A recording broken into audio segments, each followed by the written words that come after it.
ಅಭಿಪ್ರಾಯ ಒಳ್ಳೆಯ ಅಭಿಪ್ರಾಯ ನಮಗಿದೆ, ನಮಗೆ ಅವರು ಬೇಕಾದವರೇ. ಅದನ್ನು ನಾನು ಸ್ಪಷ್ಟಪಡಿಸಿಲ್ಲ. ಸ್ಪಷ್ಟಪಡಿಸ್ಬೇಕಾದ್ರೆ ನಮ್ಮ ಭಾರತೀಯ ಪರಂಪರೆಯಲ್ಲಿ ಒಂದು ಸಂಕ್ರಾಂತಿ ಭವಿಷ್ಯ ಅಂತ ಹೇಳ್ತಾರೆ, ಇನ್ನೊಂದು ಯುಗಾದಿ ಭವಿಷ್ಯ ಅಂತ ಹೇಳ್ತಾರೆ. ಚಂದ್ರನನ್ನು ಆಧಾರವಾಗಿಟ್ಟುಕೊಂಡು ಯುಗಾದಿಯ ಮಳೆ ಬೆಳೆ, ಆ ಧಾನ್ಯಗಳು, ರಾಜರ ಬದಲಾವಣೆಗಳು, ಯುದ್ಧಗಳು ಇವೆಲ್ಲ ಹೇಳ್ತಾರೆ. ಆವಾಗ ಅದನ್ನು ನೋಡ್ಕೋಬೇಕು ಅಂತ ಹೇಳಿರೋದು ನಾನು.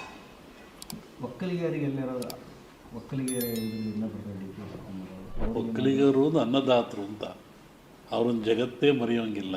ಅನ್ನವನ್ನು ಕೊಡುವಂಥರೇ ಅವರು, ಭೂಮಿಯನ್ನು ಉಳುವಂಥರೇ ಅವರು. ಅದರಲ್ಲಿ ಹಾಗೆ ಇದಕ್ಕೆ ಜಾತಿ ಲೇಪನ ಹಂಚೋದು ಬೇಡ. ಒಕ್ಕಲಿಗ ಸಮಾಜ ಜಗತ್ತೇ ಬಾಗಬೇಕು, ದುಡಿದು ಅನ್ನ ಕೊಡುವಂಥರು ಅವರು. ಅವ್ರು ಅನ್ನ ಕೊಡಿದ್ರು ನಾವೆಲ್ಲ ಬದುಕ್ತಾ ಇರ್ತೀವಿ. ಈಗ ಹಾಲು ಮತದವರು ಅವರಾಗಲೇ ಬಿಟ್ಟು ಕೊಡ್ಬೋದಲ್ಲ ಅಧಿಕಾರ? ಯುಗಾದಿ ಮೇಲೆ ನೋಡೋಣ ಏನಾಗೋದ್ರಿ ರಾಜಕಾರಣದಲ್ಲಿ. ಅಂದರೆ ಈಗ ಭಾಳಷ್ಟು ಅಂದ್ರೆ 2.5 ವರ್ಷ ಅಂತ ಏನೋ ಅಂದ್ಕೊಂಡಿದ್ರು. ಇವಾಗ ಅವ್ರು ಬಿಡ್ಲಿಕ್ಕೆ ರೆಡಿ ಇಲ್ಲ. ಇವರು ಮೊನ್ನೆ ಅಮಿತ್ ಶಾ ಅವರಿಗೆ ಭೇಟಿಯಾಗಿ ಬಂದರು. ಹೀಗಾಗಿ ಭಾಳಷ್ಟು ಚರ್ಚೆ. ಒಂದೇ ಒಂದು ಹೇಳ್ತೀನಿ, ರಾಷ್ಟ್ರ ರಾಜಕಾರಣದಲ್ಲಿ ಸುನಾಮಿ ಆಗ್ತದೆ. ಮೋದಿಯವರಿಗೆ ಅಧಿಕಾರ ಖಂಡಿತ ಇದೆ. ರಾಷ್ಟ್ರ ರಾಜಕಾರಣದಲ್ಲಿ ರಾಜಕೀಯ ಸುನಾಮಿ ಆಗುವ ಲಕ್ಷಣಗಳು ಭಾಳ ಇದ್ದಾವೆ.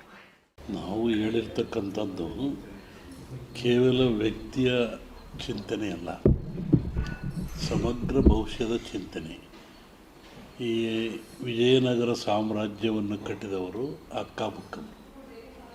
ಇವತ್ತು ವಿಜಯನಗರ ಸಾಮ್ರಾಜ್ಯ ಹೆಸರು ಚಿರಸ್ಥಾಯಿಯಾಗಿದೆ. ಆ ಸಾಮ್ರಾಜ್ಯದ ಕೊಡುಗೆಗಳು, ನೆನಪುಗಳು ಮತ್ತು ಮೈಸೂರು ದಸರಾದಾಗಲಿ ಇವೆಲ್ಲವೂ ವಿಜಯನಗರ ಸಾಮ್ರಾಜ್ಯದ ಅರಸಗಳ ಕೊಡುಗೆ ಅಂತ. ಅದನ್ನು ಕಟ್ಟಿರ್ತಕ್ಕಂಥವರು ಅಕ್ಕಬುಕ್ಕವರು. ಅಕ್ಕಬುಕ್ಕವರು ಆಲಮತ ಸಮಾಜ ಸಂಬಂಧಪಟ್ಟಂಥವರು. ಹೀಗಾಗಿ ಆ ಸಮಾಜಕ್ಕೆ ಅಧಿಕಾರ ಬಂದರೆ ಸುಲಭವಾಗಿ ಕಿತ್ಕೊಳ್ಳಿಕ್ಕೆ ಆಗೋದಿಲ್ಲ. ಸಮಾಜದ ಮೇಲೆ, ರಾಜ್ಯದ ಮೇಲೆ ಒಳ್ಳೆಯ ಕೆಲಸವನ್ನು ಮಾಡ್ತಕ್ಕಂಥ ಜನರಿಗೆ ಕೆಡುಕಾಗೋದು ಕಷ್ಟ. ಆ ದೃಷ್ಟಿಯಿಂದ ಈಗ ಆಲಮತ ಸಮಾಜದವರೇ ಆದ ಸಿದ್ದರಾಮಯ್ಯನವರು ರಾಜ್ಯ ಅಧಿಕಾರದಲ್ಲಿದ್ದಾರೆ. ಹಾಗಾಗಿ ಅವರಿಂದ ಅಧಿಕಾರ ಕಿತ್ತುಕೊಳ್ಳೋದು ಕಷ್ಟ ಅನ್ನತಕ್ಕಂಥ ಒಂದು ಸಾಮಾನ್ಯ ಭವಿಷ್ಯ ಜ್ಞಾನವನ್ನು ವಿಜಯನಗರ ಸಾಮ್ರಾಜ್ಯದ ವಿಚಿಂತನೆ ಇಟ್ಟುಕೊಂಡು ಹೇಳಿರ್ತಕ್ಕಂಥದ್ದು. ಮತ್ತು ಬೇರೆಯವರು ಅದೆಲ್ಲ ಮಾಡಿಲ್ಲ ಅಂತಲ್ಲ, ಬೇರೆ ಸಮಾಜ ಅಷ್ಟಕ್ಕಿಂತ ಹೆಚ್ಚಾಗಿ ಮಾಡಿದ್ದಾರೆ. ಆ ಸಮಾಜದ ಬಗ್ಗೆ ನಮಗೆ ಯಾವುದೇ ಬೇರೆ ಅಭಿಪ್ರಾಯವೇನಿಲ್ಲ. ನಾವು ಕಂಡಂಥ ಉದಾಹರಣೆಗಳು, ತಿಳ್ತಕ್ಕಂಥ ಚಿಂತನೆಗಳ ಮುಖಾಂತರವಾಗಿ ಹಿಂದೆಯೂ ನಾನು ಸಿದ್ದರಾಮಯ್ಯನವರಿದ್ದಾಗ ಹೇಳಿದ್ದೆ, 5 ವರ್ಷ ಆಳಿದರು, ಯಾರೂ ಕಿತ್ಕೊಳ್ಳೋಕ್ಕಾಗಲಿಲ್ಲ. ಇನ್ನೆಲ್ಲ ಸಮಾಜದವರು ಮುಗಿಸಲಿಲ್ಲ. ಅರಸವರು ಅಲ್ಲಾಳರು 9 ಪಟ್ಟ, ಗೊಲ್ಲಾಳರು 9 ಪಟ್ಟ, ಅಲ್ಲಾಳ ಬಲ್ಲಾಳ ಗೊಲ್ಲಾಳ ಅಂತ ಕರೀತಾರೆ. ಅಲ್ಲಾಳರು ಅಂದರೆ ಮಹಮ್ಮದೀಯರು, ಈ ದೇಶವನ್ನು 9 ಪಟ್ಟ ಆಳಿದರು. ಬಲ್ಲಾಳರು ಪಾಳೆಗಾರರು, ಪಾಳೆಪಟ್ಟುಗಳು ಇವೆಲ್ಲ 9 ಪಟ್ಟ ಆಳಿರು. ಗೊಲ್ಲಾಳರು ಯದುವಂಶಸ್ಥರು, ಮೈಸೂರು ಒಡೆಯರು, ಅದರಲ್ಲಿ ಆಲಮತ ಸಮಾಜರು ಬರ್ತಾರೆ. ಇವರು 9 ಪಟ್ಟ. ಈಗ 9 ಪಟ್ಟಗಳನ್ನು ಆಳಿದವು. ಆನಂತರ ಬಂದಿರತಕ್ಕಂಥದ್ದು ಪ್ರಜಾಪ್ರಭುತ್ವದ ಪಟ್ಟ ಬಂತು. ಆ ದಿಶೆಯಲ್ಲಿ ಇವತ್ತಿನ ರಾಜಕೀಯ ಚಿಂತನೆ ಬಗ್ಗೆ ವಿಚಾರ ಮಾಡೋದಾದರೆ ಈ ಮುಖ್ಯಮಂತ್ರಿ ಇರೋವರೆಗೂ ಕಿತ್ತುಕೊಳ್ಳೋದು ಕಷ್ಟ. ಒಂದೇ ಹಿಟ್ಟು ತಗೊಳ್ಳೋದು, ಜಾಸ್ತಿ ತಗೊಳ್ಳೋಂಗಿಲ್ಲ. ಕಾಯಕ ದಾಸೋಹ ಅಂತ. ಒಂದು ಹಿಡಿ ಜೋಳದ ಹಿಟ್ಟು ತಗೊಳ್ಳೋದು, ಜೋಳಿಗೆ ಹಾಕಿರೋದು.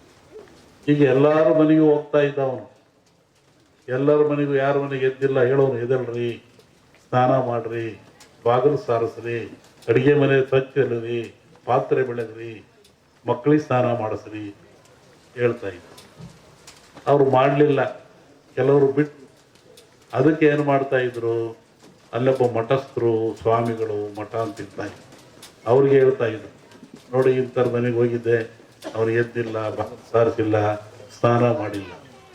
ಅವಾಗ ಅವರೇನು ಮಾಡಿರೋರು, ಶಸ್ತ್ರಪವಾಡ ಅಂತ ಕಳ್ಸರು, ಮುಳ್ಳಾವಿಗೆ.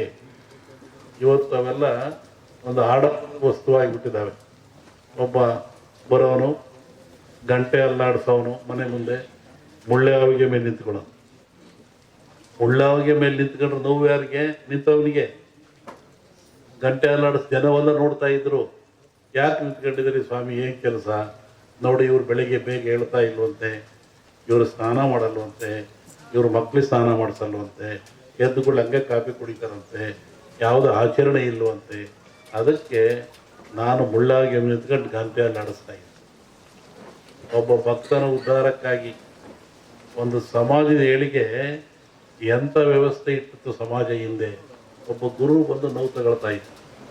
ಅವಾಗ ಅವನು ಬಂದು, ಇಲ್ಲ ಸ್ವಾಮಿ ಇನ್ಮೇಲೆ ಹಂಗೆ ಮಾಡಲ್ಲ ನಾನು ಅಂತೇಳಿ ಅವ್ರಿಗೆ ನಮಸ್ಕಾರ ಮಾಡಿ 4 ಆಣಿ ಕೊಡ್ತಾ ಇದ್ದ. ನೋಡಿ, ಕಾಯಕ ಸಿಕ್ಕಾಪಟ್ಟ ದುಡ್ಡು ತಗೊಳಂಗಿಲ್ಲ. ಒಂದಿಡಿ ಹಿಟ್ಟು ಅವಂದು, 4 ಆಣಿ ಇವನಷ್ಟೇ ಇಳಿದು ಹೋಗ್ತಾ ಇದ್ದ. ಅದಕ್ಕೂ ಮೀರ್ತಿದ್ರು ಕೆಲವರು. ಆವಾಗ ಅವ್ರಿಗೆ ಶಸ್ತ್ರೂಪ ಮಾಡೋದು ಮತ್ತೊಬ್ಬರನು ಅವನ ಮನೆ ಮುಂದೆ ಬಂದು ಮುಳ್ಳಾವಿಗೆ ಮೆಟ್ಕೊಂಡು ಈ ಬಾಯಿಗೆ ಉದ್ದಕ್ಕೆ ಈ ಬಾಣದಂಗೆ ಇರುತ್ತಲ್ಲ ಶೂಲ, ಅದು ಚುಚ್ಕೊಂಡ್ಬಿಡ್ತಿದ್ದ. ರಕ್ತ ಬೀಳ್ತಾ ಇತ್ತು. ಮತ್ತೆ ಗಂಟೆ ಅಲ್ಲಾಡಿಸೋನು. ಎಲ್ಲ ಜನ ಸೇರೋರು, ಯಾಕೆ ಇವನು 5ನರಿಗೂ ಬೆಲೆ ಕೊಡಲ್ವಂತೆ, ಆ ಪೂಜೆನೂ ಮಾಡಿಲ್ವಂತೆ, ನೋಡಪ್ಪ ಇವನು ಅಂತ. ಹಂಗೆ ನೀನ್ಯಾಕೆ ನಾವು ತಗೊಳ್ತೀಯ? ಅವರ ಉದ್ಧಾರಕ್ಕಾಗಿ. ಇವು ಮಠಗಳು, ಮಾನ್ಯಗಳು, ಹಿರಿಯರು ಒಂದು ಸಮಾಜವನ್ನು ಸಿದ್ಧುವಂಥ ಸಂಕೀರ್ಣ ಆದರ್ಶ ತತ್ವಗಳು.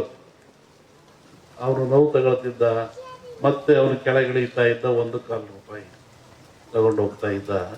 ಇಂತಹ ಒಂದು ವ್ಯವಸ್ಥೆ ಈ ಸಮಾಜದಲ್ಲಿ ಇತ್ತು. ಇವತ್ತು ಅದು ಯಾವುದೂ ಇಲ್ಲ. ಇವತ್ತು 5ನರಿಗೆ ಕರಿಯರು, ಸ್ವಾಮಿಯವ್ರಿಗೆ ಕರಿಯರು, ವಾರ ಕರಿಯರು, ಹಬ್ಬಕ್ಕೆ ಕರಿಯರು, ಅಲ್ಲೂ ಇಲ್ಲ.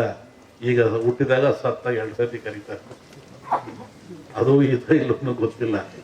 ಆದ್ರೆ ಇವತ್ತು ನಮ್ಮ ಜಗದೀಶು ನೋಡ್ರಿ, ಎಂಥ ಒಂದು ಸಂಪ್ರದಾಯ ಇವ್ರ ಮನೇಲಿ 400 ವರ್ಷಗಳಿಂದ ಒಂದು ದೇವಿಯ ಆರಾಧನೆ ಮಾಡ್ತಾ ಎಲ್ಲ ಭಕ್ತಗಳಿಗೆ ನಾಡಿಗೆ ಸಮೃದ್ಧಿ ಆಗ್ತದೆ, ನಾಡಿಗೆ ಮಳೆ ಬೆಳೆ ಬರ್ತದೆ, ನಾಡಿಗೆ ಆರೋಗ್ಯ ಬರ್ತದೆ, ಒಂದು ಶಕ್ತಿ ಬರ್ತದೆ. ಆರಾಧನೆ ಮಾಡ್ಕೊಂಡ್ಬಂದು ಇವತ್ತು 25ನೇ ವರ್ಷ ಮದುವಾಗಿ ಒಂದು ಬಾಗಿಣ ಕೊಡ್ತಾ ಇದ್ದೀವಿ ಎಲ್ಲರನ್ನು. ಇಲ್ಲಿ ನೋಡ್ರಿ, ಬಾಗಿಣ ಅಂದ್ರೆ ಮದುವೆ. ಮದುವೆ ಅಂದ್ರೆ ಏನು, ಮಾಂಗಲ್ಯ ಅಂದ್ರೆ ಏನು, ಸೀರೆ ಅಂದ್ರೆ ಏನು, ಆನಂತರ ತಲೆ ಕಟ್ತಿರೋದು ಬಾಸಿಂಗ ಅಂದ್ರೆ ಏನು, ಎಲ್ಲವಕ್ಕೂ ಅರ್ಥ ಇದೆ. ಬಾಗಿಣ ಹೆಣ್ಣು ಮಕ್ಳಿಗೆ ಕೊಡ್ತಾರೆ. ಏನು ಬಾಗಿನ? ಬಾಗಣ ಅಂತೀವಿ ನಾವು. ಬಾಗಿನ, ಬಾಗಿ ನಡೆಯಬೇಕು ಮಗಳೇ. ತಾಯಿ ತನ್ನ ಮಗಳಿಗೆ ಹೇಳ್ತಾಳೆ, ವರ್ಷ ಕೊಟ್ಟು. ಅದ್ರಾಗ ಏನಿರುತ್ತೆ? 2 ಮೊರ ಇಟ್ಟಿರ್ತಾರೆ. ಅದರೊಳಗೆ ಒಂದು ತರಕಾರಿ ಹಾಕಿರ್ತಾರೆ, ಒಂದು ರವಿಕೆ ಹಾಕಿರ್ತಾರೆ, ಒಂದು ಹಣ್ಣು ಹಾಕಿರ್ತಾರೆ, ಒಂದು ಕನ್ನಡಿ ಇಟ್ಟಿರ್ತಾರೆ, ಅಮುನಕ್ಕೆ ಅರಿಶಿನ ಕುಂಕುಮ ಇಟ್ಟಿರ್ತಾರೆ. ಅದನ್ನ ಪೂಜೆ ಮಾಡಿಕೊಡ್ತಾರೆ. ಅಂದ್ರೆ ಮಗಳು ತಾಯಿ ಹೇಳ್ತಾಳೆ, ಆ ತರಕಾರಿ ಇಲ್ಲ ಅಂತ ಗಲಾಟೆ ಮಾಡಬೇಡ, ಸೀರೆ ಇಲ್ಲ ಅಂತ ಗಲಾಟೆ ಮಾಡಬೇಡ, ಉಪ್ಪಿಲ್ಲ ಅಂತ ಗಲಾಟೆ ಮಾಡಬೇಡ ಮನೇಲಿ. ಇವೆಲ್ಲ